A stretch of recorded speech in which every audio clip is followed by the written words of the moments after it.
Bienvenue à tous dans cette nouvelle vidéo, on se retrouve pour la troisième analyse de ce vendredi 8 juillet 2022 sur les Pokémon de la cinquième génération. Et dans cette vidéo, nous allons parler de Zeblitz. Zeblitz qui est l'évolution de Zebibron du coup. Et en stratégie du coup, on va voir ce que ça donne. Premièrement, au niveau du type, il possède le type électrique pur. Le type électrique est un bon type en stratégie, parce que déjà défensivement, il apporte une seule faiblesse pour 3 résistances, donc globalement en synergie défensive, c'est pas mal. Après, la faiblesse au type sol est quand même très gênante, bien sûr. Et c'est un des 3 types super efficaces sur le type acier. Offensivement, c'est un type correct. Après, c'est sûr que tu préfères toujours profiter d'un double type pour avoir plus d'intérêt, parce que sinon, ça reste assez moyen. Le type électrique étant quand même pas mal résisté à lui tout seul, donc il aurait quand même préféré un double stab pour avoir plus d'utilité offensive. Au niveau de ses 3 talents, il possède tout d'abord Paratonnerre qui lui donne une immunité au type électrique. Il a déjà une résistance, donc c'est vrai qu'avoir une immunité c'est pas ouf, mais alors le truc c'est que quand il prend une attaque de type électrique, eh bien au lieu de recevoir des dégâts, vu qu'il est immunisé au type électrique, eh bien à la place il va booster son attaque spéciale d'un cran.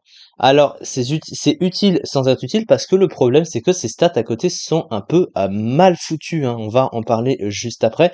C'est un peu le problème de ce Pokémon, surtout d'ailleurs, parce que en gros, il aurait aimé plus profiter de son attaque spéciale, mais justement, ses stats ne prêtent pas à ça. Mais après, si jamais tu veux te servir de son attaque spéciale pour justement le rendre plus utile, parce qu'il y a que sur ce plan-là qu'il va être plus utile, et ben ce talent est évidemment nécessaire. Et son deuxième talent du coup, c'est motoriser qui booste la vitesse du Pokémon d'un cran s'il reçoit une attaque de type électrique. Pareil, ça lui donne une immunité au type électrique. Bon, il est déjà très rapide, il a déjà un très bon speed, donc c'est pas forcément très utile. Autant booster ses dégâts avec l'autre talent. Et Sapsipper, donc herbivore en français, puisque c'est un zèbre qui mange de l'herbe. En gros, ça lui donne une immunité au type plante, et quand il prend une attaque de type plante, il booste l'attaque du Pokémon d'un cran. C'est très utile parce que ça l'immunise au type plante, il n'a pas de résistance au type plante, donc ça lui rajoute une résistance. Mais le gros problème, c'est que son attaque, même si elle est plus haute que son attaque spéciale, il a peu de choses pour s'en servir, donc au final, ce serait un boost pour pas grand chose, donc au final c'est pas complètement très utile ce genre de talent. Et du coup ces stats, comme je viens de le spécifier, les stats sont vraiment mal foutus et ils souffrent du fameux syndrome qu'on appelle syndrome d'Elekave, puisque Elekave, vous savez, j'en ai déjà parlé de la génération précédente, en 4ème génération, il tape plus fort sur le physique et sur le spécial, mais son move pool est plus intéressant à jouer spécial que physique, et c'est le même problème avec Zeblitz, parce que regardez les stats, il a 100 en attaque, 80 en attaque spéciale.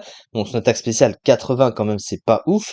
100 en attaque c'est pas non plus très ouf, mais par rapport à son move pool, il a plus d'intérêt à être joué sur le spécial, et surtout que vu le move pool qu'il a qu'on va voir après, voilà, c'est vraiment ça.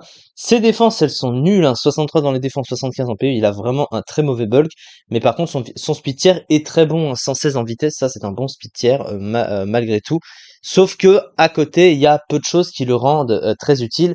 Et ça vient surtout du move pool parce que le move pool est vraiment très pauvre. Sur le plan physique, il a pratiquement rien d'intéressant, hein. La seule chose, comme il n'est pas revenu dans épée et bouclier, il avait accès à poursuite, voilà. Sa meilleure attaque stabée, c'est Éclair Fou, mais Éclair Fou, c'est un recul d'un quart de point de vie, donc c'est vraiment pas incroyable. Et surtout, contrairement aux attaques de type électrique spécial, Fatal Foudre au tonnerre en l'occurrence, ou Change Éclair qui est stabé et qui peut faire pivoter le Pokémon, du coup Éclair Fou n'a pas d'effet secondaire à côté, alors que Fatal Foudre et tonnerre peuvent paralyser l'un avec 30% de chance, l'autre avec 10%, c'est juste que l'un est moins précis que l'autre, évidemment. Mais du coup, ça a plus d'intérêt que Éclair Fou, surtout qu'à côté, il a pas d'autres attaques. Au niveau de ses attaques offensives de coverage, il a pratiquement rien en plus à côté. La seule globalement utile qu'il possède, c'est Surchauffe, mais c'est une attaque spéciale, encore une fois. Et en plus, sur le plan du soutien, il a presque rien. Il a aucune capacité de boost utile. Agitation. Hâte, pardon, qui booste la vitesse de 2 crans, mais bon, le Pokémon est déjà rapide, donc c'est pas forcément très très ouf. Il a rien pour booster ses dégâts, et il a pas énormément de placements, à part Cage Éclair ou Toxique, mais c'est vraiment trop pauvre, et ce Pokémon est trop prévisible, et il a vraiment pas d'utilité sur le terrain à ce niveau-là. Et surtout, ses stats sont vraiment mal foutus, en plus d'avoir un bulk qui est juste nul. Donc c'est un Pokémon qui ne peut même pas tanker et espérer, bah au moins il peut dépasser une majorité de Pokémon, mais les dégâts sont insuffisants et il traîne pas longtemps sur le terrain avant de se faire tuer. Du coup, la fiche stratégique, deux talents intéressants, l'une des meilleures vitesses du tiers couplée à une attaque spéciale correcte, sauf du syndrome d'Eleka, voilà ses meilleures statistiques offensives et l'attaque, mais son move pool est bien plus intéressant sur le spécial. Défense médiocre et move pool pauvre, sensible aux priorités.